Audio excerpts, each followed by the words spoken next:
Hi, I'm Nerida Conway. Welcome to chefmasterclasses.com.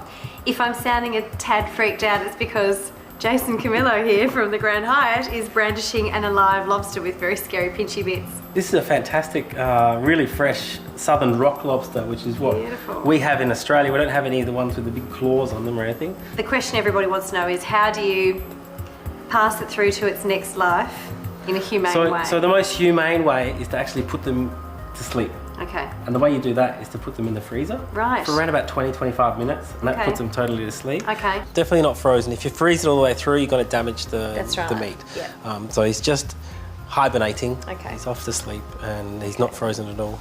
You just place the knife just there. You just basically force it down and you hear a crack, and that will actually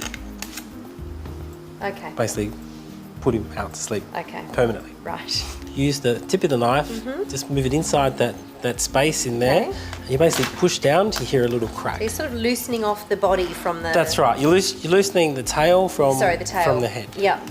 And you do the same on the other side. Just basically give it a bit of a twist. Yeah. And pull it up. Oh wow, okay. With one hand, the head, and then this is what's called the spiner. Yeah. You can actually just... It's quite soft, isn't it? Pull that open. Okay. Okay. In here is a lovely lobster butter. Oh, right. So this is actually like the brains of the lobster. Look how intricate it is. Yeah, it's really fantastic. What do you do with it? Finishing off sauces and things like that. It's a really, really strong, fantastic lobster biscuit flavour. Yeah, could you use it in a lobster bisque?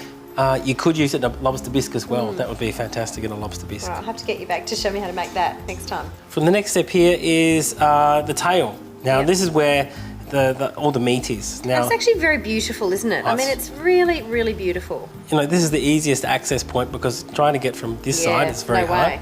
So the best way is to get some really fancy scissors. Sorry, they're all I could come up with. And just cut through there, just along that way. And the same on the other side.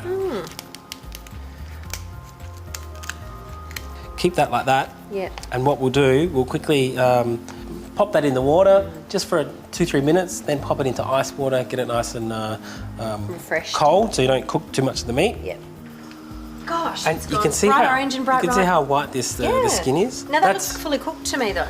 Oh, just on the outside, just very briefly. And the whiter the skin, the fresher the lobster. Oh, obviously this is I see it grey. Yeah, and that's a sign of an old lobster. Another really good tip is to when you're buying a lobster from your fishmonger or from wherever you're buying your lobster, is to actually feel the weight of the lobster. Oh, okay. And that's actually a really good sign of how good or how much meat a lobster has. Right. So then basically the next step is to then open, and you can see that meat is, there under it's still the a bit raw. It's very sort of greyish. Yeah. Okay. And then you can just basically put your thumb into that cavity there, and then put your hand holding the meat, and just very gently tease it out, pry it out. Yep. And you can see it comes out. Look at that! You've done an amazing job. It's like you've done this before. I've only done it a couple of thousand times. And that looks just spectacular. I mean, you can't get really a better serving dish than that, can you? No, it's a perfect serving dish. It's just gorgeous. If you are making a stock, you do really need to take out the gills. And these are called dead man's fingers. Oh. Any little bit of that dead man's fingers in your stock will make it quite bitter. Okay. It wouldn't be very nice at all. So you have to really take care and remove all that out of any shell that you're going to use for your stock. So it's like a filter system for the animal, basically. It is. So you just pull each one individually out. Another way is to actually just cut straight down the middle, cut it in half. You want a little bit of pressure in to cut it. And then just on the angle there, you just cut them out. And the same on this side. So you really get in there and then just... The last little bit of this is to segment up the lobster tail. So make a small incision down the back. We open it up and we just remove all... Oh, gizzards. Basically entrails. Yeah. Yep. And we'll just cut it into nice big pieces. Now, how many, when you make your dish in a minute for us, how many will that serve? It could serve 2 people. Generally, a lot of people like to eat one whole one by themselves. Wow, that's a little it's bit, quite a bit. you know, that's probably around extravagant of them. It's around about 200 to 250 grams of meat. So it's quite a big portion. Really. Yeah.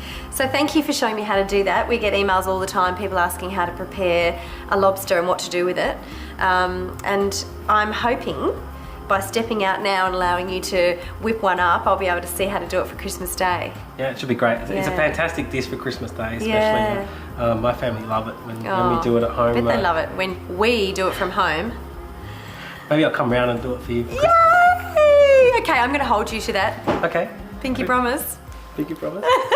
Thanks, Jace. You're welcome.